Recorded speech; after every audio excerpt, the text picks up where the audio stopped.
Hey, it's Jon Reed, and man, I've got a usual suspect with me at SuccessConnect. What's up? Great to be here, buddy. The infamous Jarret Pazahanick. Thanks for having me. The demon of the tweet stream. I have tried to have a active social presence this week. The dreaded pesky question guy. You haven't had as many of those. I'm hearing a lot of things I like. So They've been ticking off a few of your bones of contention from the past. it's definitely true. So that's something. We can definitely talk about that as well. Yeah, but I'm sure we can come up with a few. So anyway, we are basically about halfway through the second day. We've had both the keynotes. We had a Mike Ettling keynote yesterday. We had a more product-focused keynote today. So I'm just going to throw it out to you for some general reactions. Yeah, I wasn't a big fan of the keynote yesterday. I do commend the SAP team for trying something different. I mean, I'm a big fan of trying something different. It didn't work for me. I happened to talk to several people. I didn't hear very many positive things from that, just as far as the format. One thing I like that you mentioned, which I think is a fabulous idea. So Mike Ettling or your team, if you happen to listen to this, what Jon mentioned was, how about doing a similar format to what you had this year, but having a customer interview you. Exactly. And I really like the angle that is. I'm a big fan of having customers engaged in the proceedings. And I have to say, today, before I even had a chance to say, where are the customers, which is sort of my classic tweet that I have sort of ready to go. Already lined up. The initial thing, they brought 3 customers up on stage with a very interactive event that I thought was pretty neat in the fact that they each got to present an idea. And the winner, chosen by the audience, got their idea, will have their idea developed by SuccessFactors. So I thought that was a neat little wrinkle. It was a recruitment related thing, right? Yeah, I believe the recruitment won. So yeah, I think they had a strong comeback from yesterday where, try to think of a nice way to put this because I don't want to slam someone too hard. A so-called celebrity personality from inside of SAP moderated the keynote, and I think it was a very poor fit. But having said that, it's not really fair to limit the assessment of a conference to, how well a particular keynote went. So what's your feeling about this event overall? Do they accomplish what they set out to? What things stuck out for you? I mean, I think it was and we talk about the keynotes, it's important for everyone that wasn't here to know that there was also keynotes in the evening. And I thought those were excellent. Bill McDermott, I believe this is the first time that he's gotten up and spoken at an HR conference. Which, by the way, is one of Jarret's stumping points. One of your tweets, you're going to have to cancel scheduling that in the future. Yeah, I have been pretty adamant about the SAP leadership team being at these events, and the vendors in the marketplace that are their competitors are doing that. But the nice thing is, Bill talked about some of the things I think we've heard him talk about before, but a lot of people in that audience probably never heard those stories. I thought that it really connected. I liked the back and forth with Mike and Bill. So overall, I thought that that went very well. And then, and to hear something that was very interesting, because we talk about, having an executive there shows how committed SAP is to HR. But they mentioned 2 times that I found very interesting was that more money of the R&D budget is spent on HR than any other domain area of SAP, which I found very fascinating. I'd never heard that before. And then to top it off, to have Magic Johnson come, I'm a huge sports fan. Right. I had heard a lot of his stories, but I hadn't heard them all. He was very captivating with the audience. I mean, he had the audience in the palm of his hand the second he walked out on stage, which was pretty phenomenal. So I really enjoyed that as well. It was a tour de force of engaged public speaking, engaging the audience. I will say that. I think it was you that mentioned afterwards it would have been nice to hear from a couple of his failures along the way. He once had a terrible talk show, for example. But anyhow, he did a nice job. There were a ton of announcements, but I don't think any of them were really earth-shaking, but there were a lot of things to keep track of. For example, a shift to sort of continuous performance management from like a yearly cycle. Not all of these things are available today, but now there's a new app store. We could pick on that a little bit. Eliminating bias through machine learning, themes about diversity in hiring diverse workforces, Slack integration, which raised questions to me about Jam, actually. I'm sure I'm pissing some people off just by saying that. And one interesting thing on the App Store was ServiceNow as a partner for App Store integration.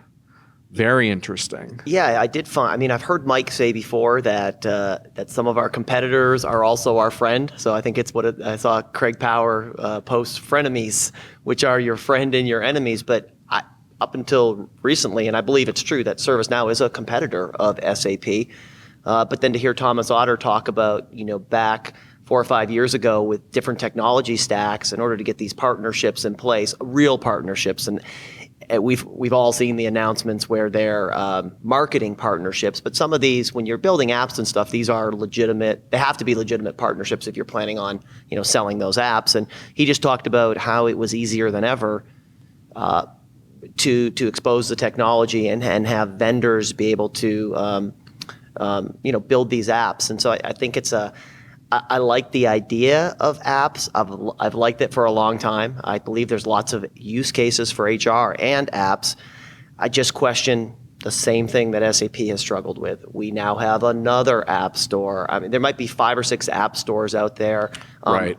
How do they market them all? How do they get people out there? And it's a thing, if people don't know where to go, they're not going to buy them. And if they don't buy them, vendors are going to realize there's not enough money here to develop them. So it doesn't seem like it's an important thing, but I think it's a vicious circle. And I don't understand why one person at SAP can't say, this is our app strategy. We're going to have, you click on this link on the tab and you go to the HR and you go to this. I mean, it doesn't seem like rocket science to me. Well, one thing that I will admit really ticked me off was that a while ago, I had a discussion with some folks at SAP about the proliferation of app stores, and they have got rid of a couple of them. But I pointed out that SAPstore.com and store.sap.com are still 2 different stores, and they said that was going away. The old store is still up there. What the hell is going on? And so you think about the SuccessFactors App Connect, wouldn't it have looked a lot better as a subset of the digital store, where it could have been an HR component of that store? And sort of pushing towards a more seamless experience for customers, all apps in one place. For sure, and there was a SuccessFactors app on that store, if I'm not mistaken. So, I mean, to me, the other big thing about it was, I don't know how long ago this decision was made, and was it rushed just to announce it here, but you go to a website, and on it's a picture of 100 vendors, and you click on that, and there's nothing behind that. Well, 20 or 30 of these vendors have working apps. So how difficult would it have been to have where you click on the company's logo for the app to show up? So it just shows me that it's still a ways away. I'm hoping that SAP revisits the strategy about how they're going to market this, where they're going to put it. I mean, I don't know if that's all set in stone right now, but I just think that's an area that I hope they don't make the same mistakes they've made over and over and over. Speaking of which, one of your past stomping grounds is around the mobile experience with the SuccessFactors, and there were some mobile announcements today that stem from the Apple Apple SAP partnership, basically.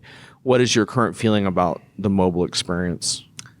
Yeah, I haven't really dived too deep into that. I mean, we all heard the announcements at Sapphire. Now it looks like there's a mandate, and it's a smart mandate. I mean, to have SuccessFactors, and SuccessFactors already did work on iOS and Android devices. So to me, like, I saw some new things today. It did look, from what we saw, was pretty neat. I don't know if that's just demoware at this point or that's actual offerings. I can't remember if they said they're coming or not. But either way, I mean, it's a smart strategy in HR with millennials to have more processes on devices, and I didn't get the impression that they were forgetting about Android. It sounded like they were gonna. I think it's easier to develop on iOS to start with, and then tackle Android. And Holger made a good point, because I'm an Apple person, so I sort of think this one way. But he was just saying, like, in Europe, it's an Android market. So, and SAP plays big in that market. So to me, they're gonna have to offer their offerings on both platforms.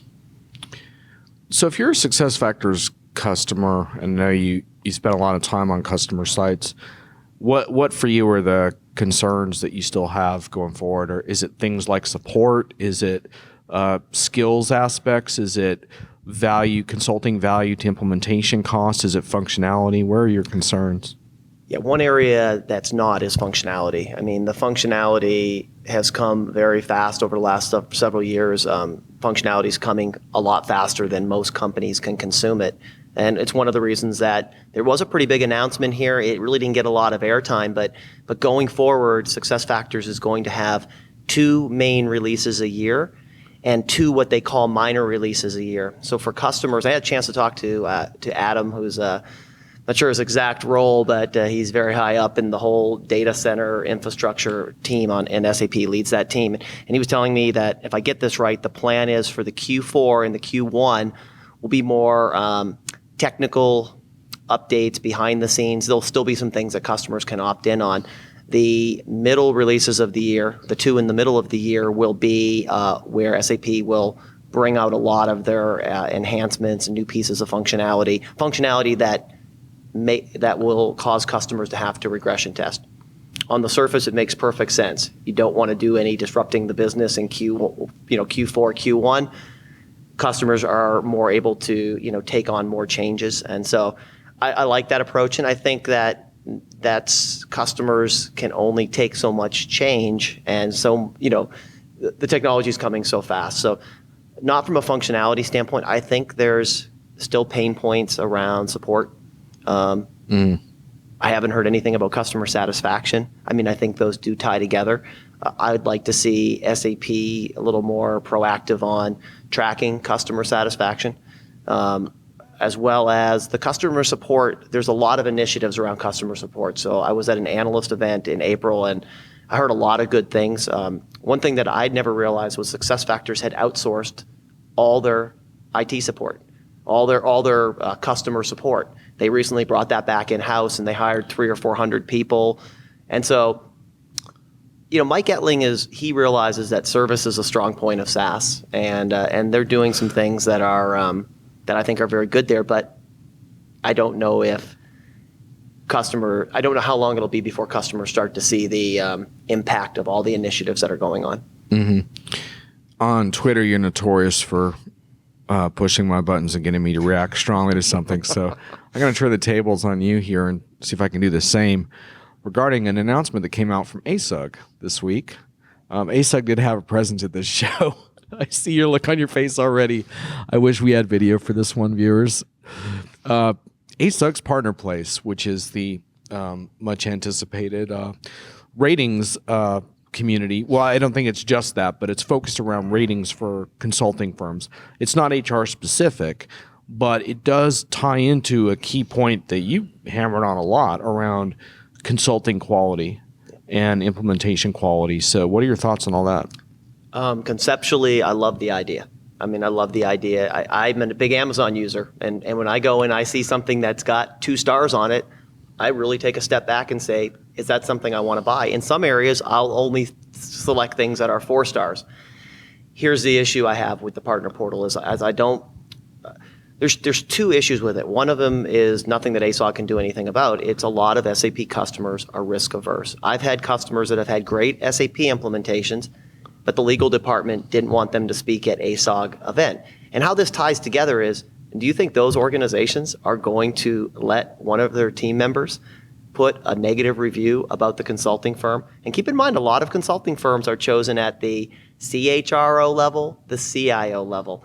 So the fact of, I don't believe there'll be anything but very positive reviews. And if everything's a 5-star, then it becomes a tool that's not very useful. And I also believe that if bigger SIs do happen to get low ratings, there's a whole mechanism behind the scenes where they will look to fight that and get that reviewed. So at the end of the day, I don't believe it's going to do its intended purpose. Where and I don't know if there's going to be enough use cases. So if there's not going to be 500 customers out there rating all the SIs out there. So your concern would be not enough volume of reviews, and then the reviewers themselves might not feel as free to leave like an honest review as they might feel like on Amazon. It's not like they would necessarily be misleading, but they wouldn't maybe feel as comfortable with a negative review because they're on the line for that. And I don't think many people would give a negative review because it's just not, these are big dollar projects, and giving a negative review carries a lot of consequences. But at the end of the day, Glassdoor was able to do it, but Glassdoor had it was a little more of an open infrastructure that I think they're going to have with ASUG. Well, one thing I will say is I do think eventually there will be transparent ratings of large enterprise vendors, consultancies, and software. I do think there will be. Right now, it's a little more mid-markety, like the rating stuff that exists. Like you can go and get a lot of ratings of Microsoft products and things like that. I think that will happen. Whether ASUG can pull that off, I don't know. I'm not going to, cast judgment on the day of the launch, but the reason I brought it up is I think it does tie into a broader issue that you are sort of personal about. I think partially because you're an expert in SuccessFactors and you worked alongside a lot of bigger consultancies that don't necessarily feel the whole team of deep experts on every project. That's not really how they roll. So from a customer perspective, how do you recommend HCM customers and SuccessFactors customers, how should they think about skills and consultants, given that it's so hard to get that Amazon-like rating at their fingertips? I mean, at the end of the day, you have to be educated. The interesting thing is I saw that study that SAP put out, and I think I sent it to you or we talked about it, but it was that 70%, and the number seems very high to me, but 70% of decisions made on software, and I assume some portion of consulting firms, are done before they even engage the consulting firm. Personally, I think that number is lower, but at the end of the day, that's a good number to have. And customers really have to understand that you just don't go and have 2 demos and decide what software you're going to do, and then you pick whatever consulting firm that they recommend. Your education has to start early on. The challenge is there's so many resources out there. ASUG, unbelievable resource to have a lot of information. Start getting educated. Talk to fellow customers. There's videos out there. A lot of the things you're going to do, you're not the first. So get as educated as you can, because when you're educated and you sit down across the table, it's going to help you determine what software is right for us. It's going to help you determine what consulting firm is right for us. And the biggest thing is, even if you get a brand name consulting firm, understand that the success of that project is going to be the consultants that they put on your project.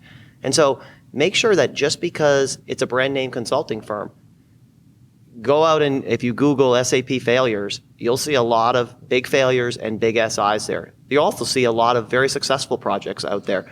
But make sure that you're not just bringing on a team of 20 consultants, and then one left. Let's just, whoever you want to bring on, interview every consultant that comes on your project.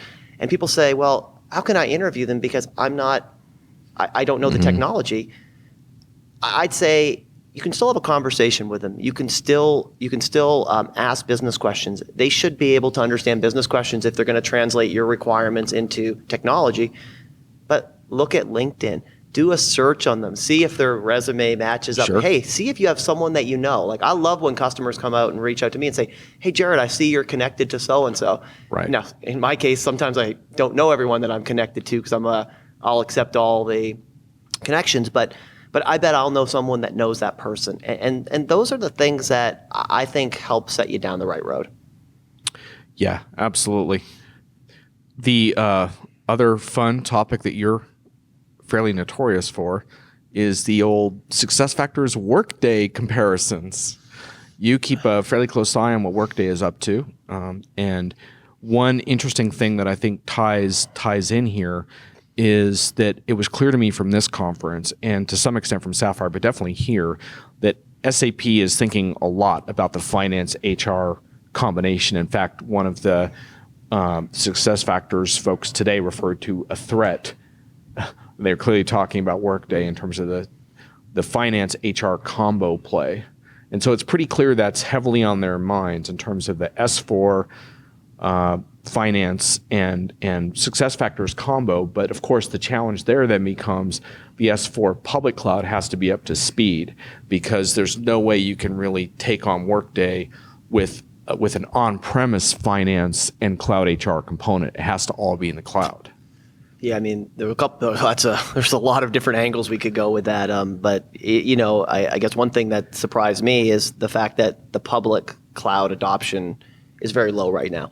So that tells me that SAP is starting its journey in that direction. And I mean, let's be clear. They were behind in HR in cloud technology they did the various things they needed to do to get caught up. That's why the R&D money is there. That's why they've brought in, they've brought in a lot of very strong leadership, people from Gartner and people that were really well respected throughout the industry. People like Thomas Otter and Yvette and Keith Strodman and some of those folks are on Mike Ettling's team, and Mike Ettling as well. So I think I always recommend customers is do a dog and pony show. Have them come in. Have them look at your requirements. Do a live demo and really dig under the covers. Don't just assume that all these solutions are global.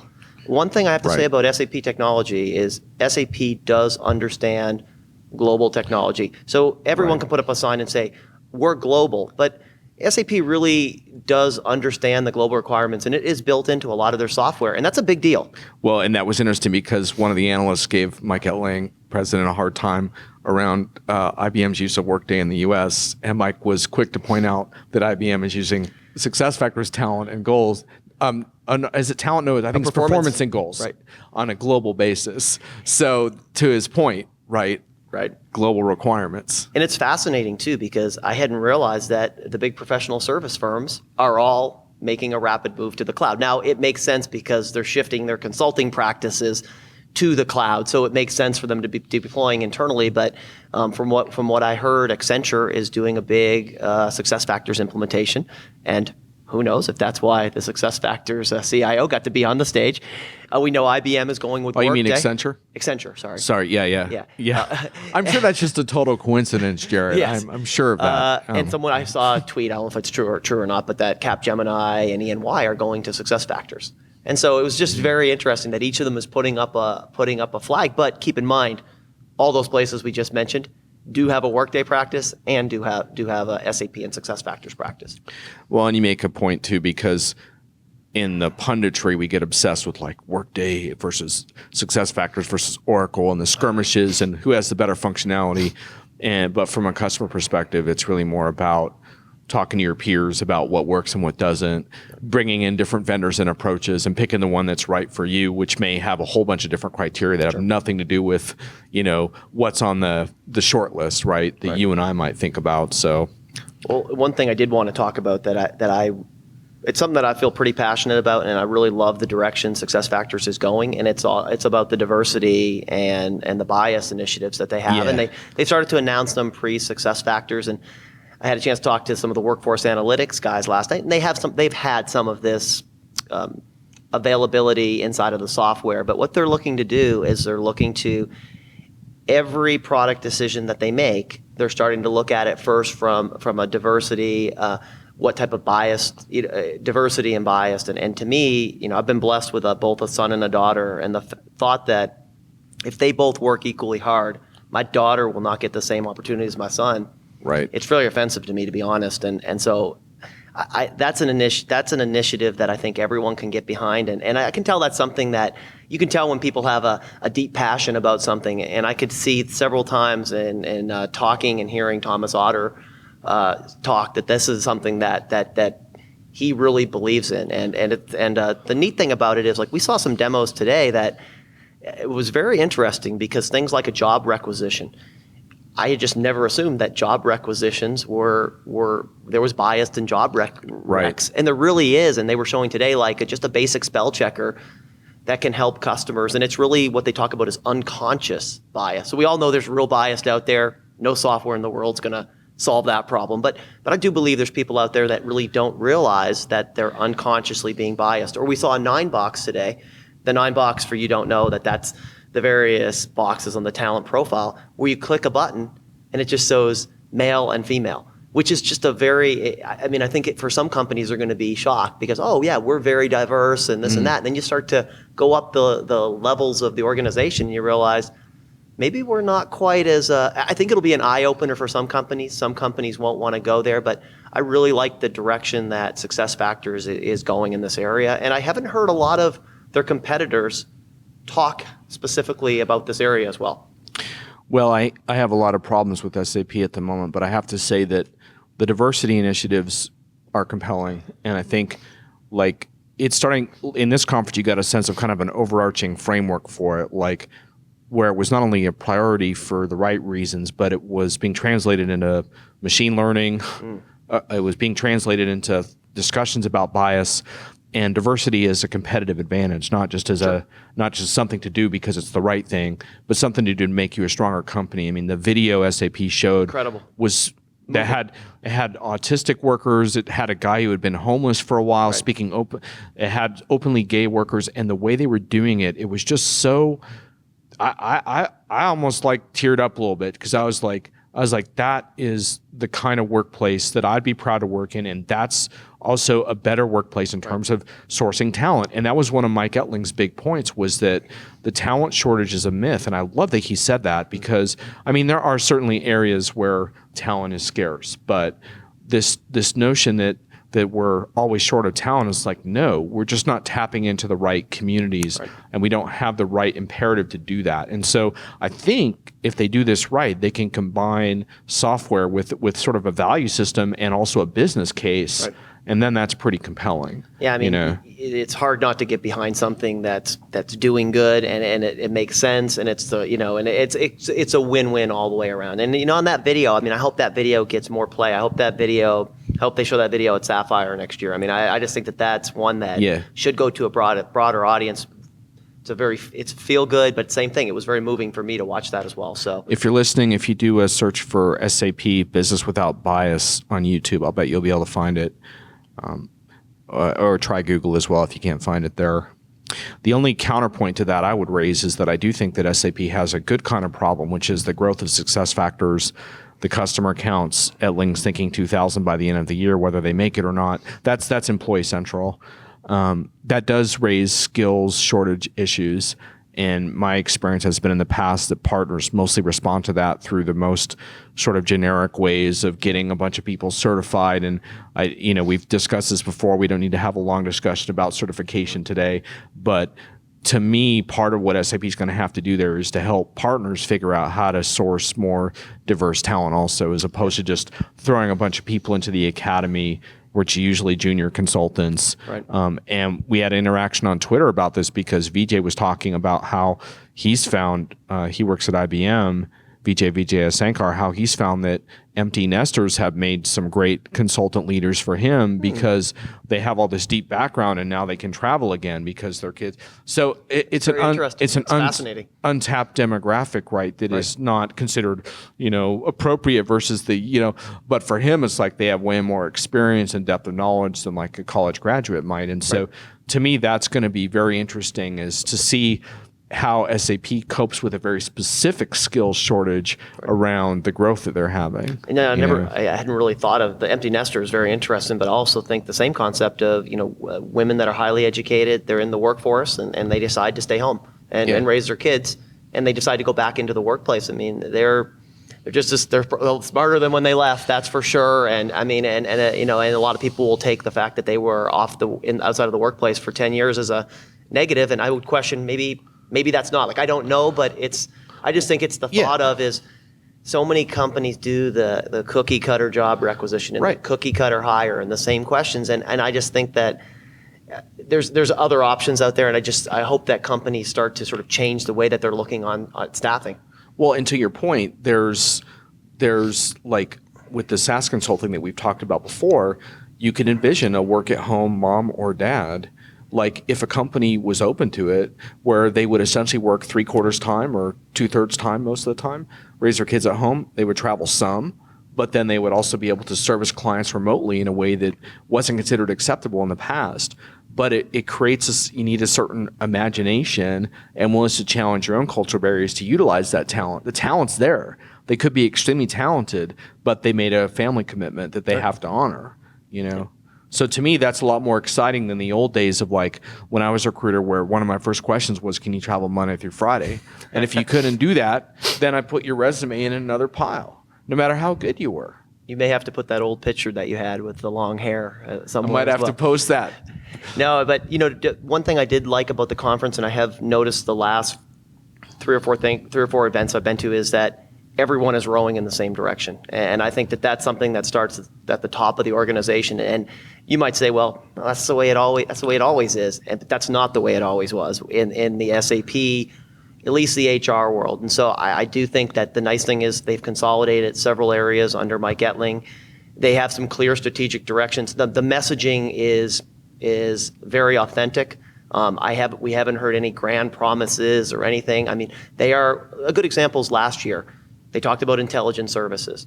It was, I don't know if it was vaporware at that time, but it was very early. Maybe it had I can't remember the numbers of what it had. But a year later, they came back and they also mentioned intelligence services, and they talked about 420 customers had executed, 17 million transactions on it. And it's pretty phenomenal too, because one of the neat things about the cloud-based technologies is the vendors can anonymously track so much information because it's in their data center. So not like they're looking at your information, but they can anonymously cross, and they can determine who's logging in. Like they came up with this preview environment last year where companies can go in and they can preview a release before it comes 30 days earlier. So a really neat offering.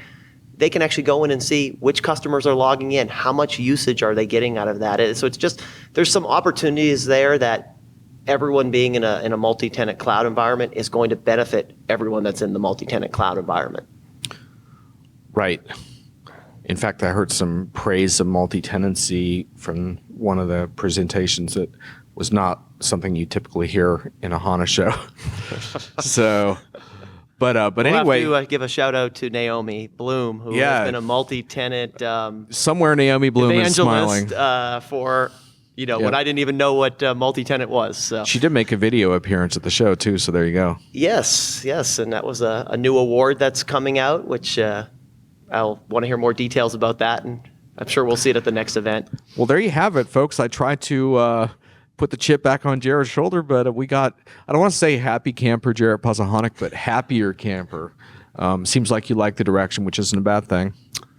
No, I mean, I like I said, the rowing in the same. My biggest problems over the years was maybe over-promising, under-delivering, maybe a little lack of transparency at times. I'll just give you a small little example. Is for years I used to ask, how many enhancements in SAP HCM are coming from customers? And I didn't get the answer. So I got very public in saying, SAP is not developing for customers, and now it became a huge big deal. Maybe that's why I have I had a troublemaker moniker for a little while. Today, very freely, they say Thomas Otter stood up and said 70% of our enhancements are coming from customers. And it doesn't matter if it's 70, 60, 50. The fact is they are working with customers. They know a rough number. That number, by the way, should never be 100% because customers, the vendor is armed with a lot of information where the 30, 40% is moving the technology in places maybe that you wouldn't even think to go. But the fact is they are actively working with customers. But that's a perfect example of a bit of the changing of the SAP culture. And I think that's a good thing. Well, and it's nice for executives too, because they don't have to be like get that weird look on their face when you raise your hand now, because they realize it might not be like such a terrible question. Right. So like win on all sides, right? Exactly. Well, and that was one of the key themes of the conference actually was leadership and trust, and how is it you win trust, and I would argue how to win. I would argue, well, winners never quit, right? But but I would argue that the key to winning trust is transparency and follow through. So there you go. Right, and I think when customers make the move to the cloud, no technology vendor has everything that they need. So there is a bit of, we want to go with people that we can trust. And we know, hey, we're not going to have everything we had. Oh, but we are going to have 20 other things we didn't have. So net, we're moving in the positive direction. But they want to know that when vendors are making promises, that they're going to keep that. And two things that jump, I've seen the R&D, I've seen the functionality that's come out of all the R&D investment. But I didn't see any signs of anything letting up in that area. Right. SAP knows that HR is strategic. And it was funny because we talked a very tiny bit about the linkage with finance, but they realize that if they lose the HR business to certain vendors, there's a strong possibility they're going to lose the finance business. And so to me, they're rallying around HR being a real competitive area. And from what I hear, they're doing very, very well in Europe and Asia Pac.